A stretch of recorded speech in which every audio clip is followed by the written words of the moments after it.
tu as déjà essayé d'aimer quelqu'un qui fuit dès que ça devient sérieux.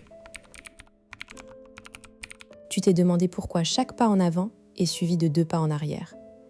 Tu as peut-être même pensé que c'était ta faute, que tu n'étais pas assez bien. Pourtant, tu sais au fond de toi que l'amour ne devrait pas ressembler à un champ de mines. Mais voilà, tu es là, à lire les signaux contradictoires, à espérer que cette fois-ci sera la bonne. Et chaque fois, la déception est la même. Ce n'est pas de ta faute, le problème n'est pas toi, ni même la personne qui fuit. Le problème, c'est que tu ne comprends pas le mécanisme caché de la peur de l'engagement. Tu as peut-être entendu des conseils superficiels du genre « laisse-le faire le premier pas » ou « sois plus indépendante ». Mais ces conseils ne traitent pas la cause profonde. Aujourd'hui, on va décortiquer le fonctionnement de la peur de l'engagement avec la science psychologique et tu vas repartir avec des méthodes concrètes pour créer un espace sécurisant où l'amour peut s'épanouir. D'ici la fin de cette vidéo, tu vas comprendre pourquoi certaines personnes ont peur de l'engagement et surtout comment agir pour que ton partenaire se sente suffisamment en sécurité pour s'ouvrir. Tu vas apprendre 3 techniques précises avec des mots exacts à utiliser pour désamorcer les mécanismes de fuite. Tu ne seras plus jamais impuissante face à la peur de l'autre. La croyance la plus répandue, c'est qu'il faut prouver son amour à quelqu'un qui a peur de l'engagement. On pense que si on est assez parfait, assez présent, assez aimant, la peur va se dissiper. C'est faux.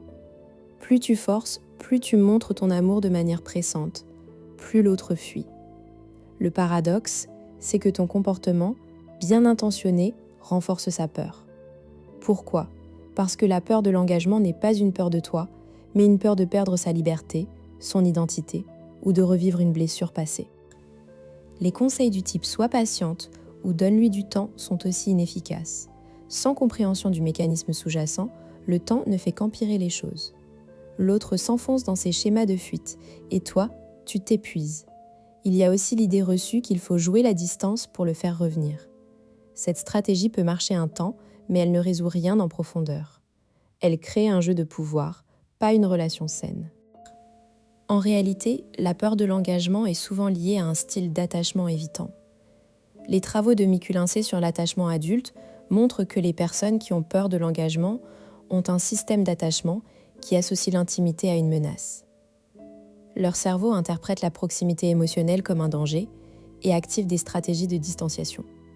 Pour elles, l'amour n'est pas une sécurité, mais une potentielle perte de soi. Et c'est là que se joue la clé. Tu dois leur montrer que l'intimité n'est pas une menace, mais une source de force. Voici le mécanisme caché. La peur de l'engagement n'est pas une peur de l'autre, mais une peur de ce que l'autre représente. Dans le cerveau d'une personne évitante, chaque pas vers l'intimité active des souvenirs douloureux de dépendance, de perte de contrôle ou d'abandon. Leur système nerveux se met en alerte. Si tu réagis en te rapprochant davantage, tu confirmes cette alerte. Si tu réagis en te distançant, tu confirmes leur croyance que l'amour est instable. Il faut un équilibre subtil, où tu restes présente sans être envahissante et où tu offres une sécurité sans condition. Prenons un exemple concret. Sophie, 34 ans, designeuse graphique à Lyon. Elle est en couple avec Lucas, 36 ans, développeur dans une start-up. Cela fait 2 ans qu'ils sont ensemble, mais Lucas n'a jamais voulu emménager. Chaque fois que Sophie aborde le sujet, Lucas trouve une excuse. Son travail est instable, il a besoin de son espace, il n'est pas prêt. Sophie a tout essayé, elle a été patiente, elle a fait des surprises, elle a même proposé un compromis avec un appartement à 2 pas du sien. Rien n'y fait. Un soir, Sophie est chez Lucas. Ils sont sur le canapé, elle lui caresse les cheveux. Elle lui dit « Lucas, je me sens si bien avec toi, j'aimerais qu'on ait un chez nous ». Lucas se tend immédiatement. Il se lève, va chercher un verre d'eau, puis dit « Sophie, on est bien comme ça, non ? Pourquoi tout compliquer ?» Sophie sent la frustration monter. Elle insiste « Mais on ne peut pas rester éternellement dans 2 apparts différents. Je veux construire quelque chose avec toi. » Lucas répond « Tu sais que je t'aime, mais je ne suis pas sûre de vouloir ça. Et si ça ne marche pas ?» Sophie est blessée. Elle pense « Il ne m'aime pas assez. » Ce que Sophie ne voit pas, c'est que Lucas n'a pas peur d'elle, il a peur de perdre son autonomie. Il a grandi avec des parents très intrusifs qui contrôlaient tout. Pour lui, l'intimité est synonyme de contrôle. Quand Sophie parle d'emménagement, son cerveau active le scénario, elle va vouloir tout décider, je vais perdre ma liberté. Sa réaction de fuite n'est pas contre Sophie, c'est une protection contre une menace ancienne. Si Sophie continue de pousser, Lucas s'éloignera davantage. Si elle se tait et fait comme si de rien n'était, Lucas se sentira en sécurité momentanément, mais rien ne sera résolu.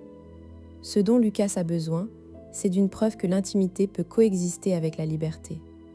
Il a besoin de voir que Sophie respecte son espace, mais qu'elle est là, stable. Sophie doit changer sa stratégie. Au lieu de demander l'engagement, elle doit le rendre possible en offrant un cadre où l'engagement n'est pas une prison. Pour appliquer cela dans ta vie, commence par observer les réactions de ton partenaire. Quand tu parles d'avenir, est-ce qu'il change de sujet, se lève, devient agité? Ces signes montrent que le système d'attachement évitant est activé. Ne prends pas ces réactions personnellement. Ce n'est pas un rejet de toi, c'est une réaction automatique à la menace perçue. Ensuite, évalue ton propre comportement. Es-tu en train de poursuivre, de multiplier les marques d'affection, les demandes, les compromis? C'est exactement ce qui aggrave la situation. Comprendre ce mécanisme change tout. Au lieu de te sentir rejeté, tu sais maintenant que son comportement est une protection. Tu peux cesser de te demander « suis-je assez bien ?» et commencer à agir sur la cause. Tu vas pouvoir bâtir une relation solide, non pas en forçant l'engagement, mais en le rendant naturel et désirable. La peur s'apaise quand la sécurité est présente. Et toi, tu deviens cette sécurité. Technique numéro 1, la validation autonome. Quand ton partenaire exprime son besoin d'espace ou sa peur, tu ne le combats pas, tu le valides. Les mots exacts « Je comprends que tu aies besoin de ton espace. Je respecte ça. Et je suis là quand tu veux. » Pas de sarcasme, pas de reproche. En validant son besoin, tu lui montres que tu n'es pas une menace. Tu crées un contraste avec ses expériences passées. Dans le cas de Sophie, elle aurait pu dire « Lucas, je comprends que l'emménagement te fasse peur. On n'est pas obligé de décider maintenant. Je veux qu'on soit bien, tous les deux. » Résultat, Lucas se sent entendu, sa peur diminue. Technique numéro 2, la présence sécurisante sans demande. Chaque jour, tu crées des moments où tu es simplement là, sans rien attendre en retour. Par exemple, pendant un dîner, tu partages un moment agréable sans parler d'avenir. Tu peux dire « J'aime ces moments avec toi », sans pression. Ou encore « Peu importe ce qu'on fait, je suis contente d'être avec toi ». Ces phrases renforcent l'idée que l'intimité est gratifiante et non menaçante. Avec Lucas, Sophie aurait pu, après un bon repas, dire « C'est simple, mais j'adore ces soirées. Ça me suffit. » Pas de demande cachée. Lucas se sent en sécurité. Technique numéro 3. Les micro-engagements progressifs. Au lieu de demander un grand engagement, emménager, se marier, propose de petites actions qui créent un engagement graduel.